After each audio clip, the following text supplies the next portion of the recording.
This is the minimum commitment, film theory in small doses, where midnight stretches longer than it should, the truth changes shape, and the world rearranges itself while you sleep. I'm Don Lawler, film scholar, auditory fanatic, and someone who has never trusted a city after midnight. Let's get into it. At the stroke of midnight, everyone sleeps in this city. That's when the real work begins. The streets shift and twist. Billboards vanish. And people forget who they are just long enough to become someone else. You know this place. You've walked its alleys in your dreams, lit by flickering neon, haunted by footsteps that are not yours. A city built on questions no one remembers asking. Dark City starts like a film noir. A man wakes up in a bathtub. He doesn't know who he is. There's a dead woman in the other room. And someone, something, is watching. This isn't just film noir. It's film noir turned inside out.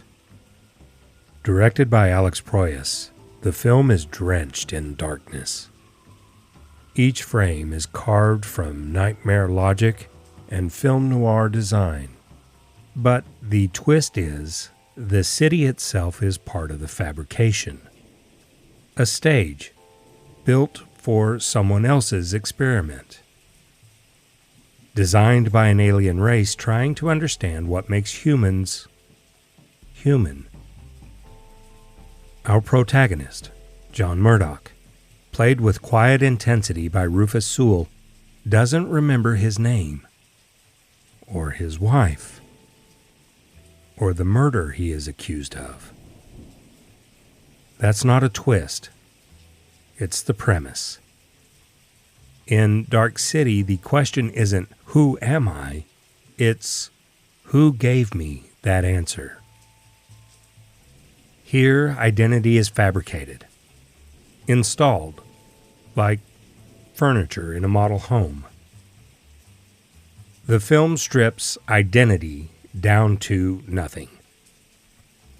If your past can be edited, if your name and memories are just code, then who are you, really? Murdoch's search isn't just for truth, it's for a self. And in the tradition of film noir detectives, he keeps pushing through the lies, even when the answers don't make sense. Especially then.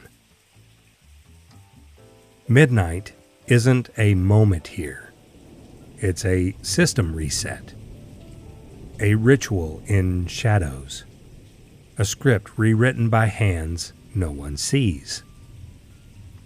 The streets go still. The people drop like puppets, and the city, whatever it was, gets redrawn. Not rebuilt. Overwritten. It's film noir by way of sci-fi surrealism. A city where architecture is fluid and nothing stays in place. Film noir embraces broken maps and misleading signs. Dark City makes that literal. In this place, direction is decoration. Nothing leads anywhere. The city changes form. It buries the sun behind steel and shadow, trades daylight for déjà vu, memories for rewrites, and silence for whatever truth is left standing. It bends time into a loop until the future forgets how to arrive. The midnight hour keeps swinging back around like a thug who doesn't know when to quit. And in this shadowed city, no one leaves. Escape was never part of the plan. The people don't wonder. They don't ask. They don't dream. They've been rewritten too many times to remember how to resist. Desire is the first thing erased. Visually, Dark City channels German expressionism at full voltage. Not just the shadows, but the anxiety they carry.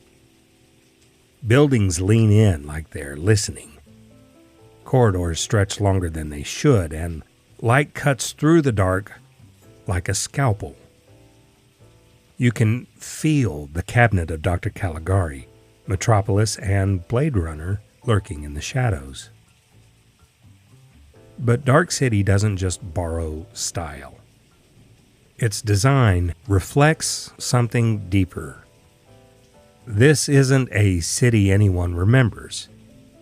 It's one that's been assembled. A memory collage of 1940s America filtered through sci-fi imagination. Everything looks borrowed from a history you don't quite remember.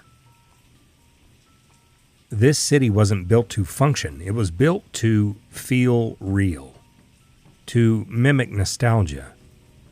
It offers identity like a sedative, something to quiet the panic of not knowing who you are. Unlike those other films, Dark City isn't about society.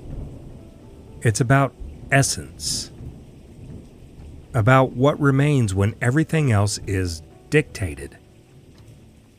If memory is mutable, is identity just an illusion of continuity?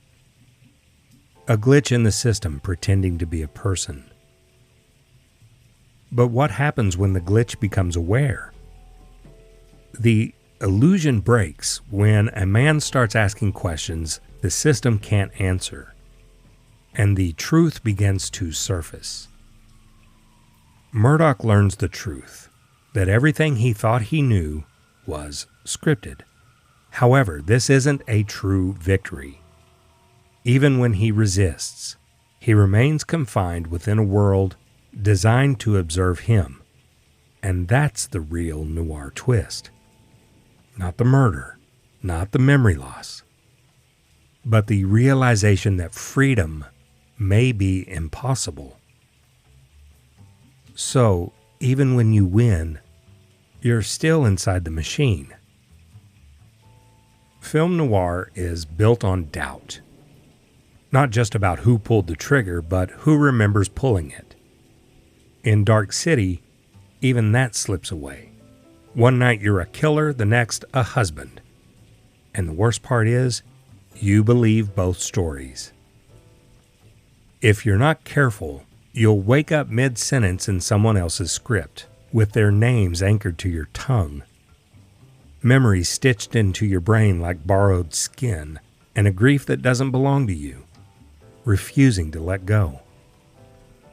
You'll pose for photographs you didn't live through, swear love to strangers you're told to remember, and convince yourself it matters.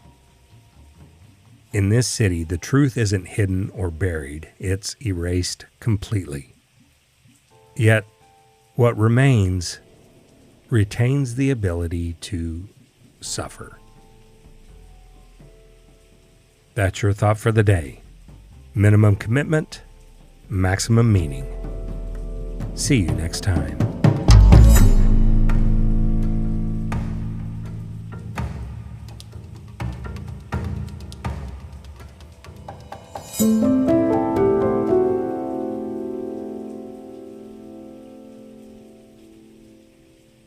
The Minimum Commitment is produced, recorded, and edited by Don Lawler. Music by Semo.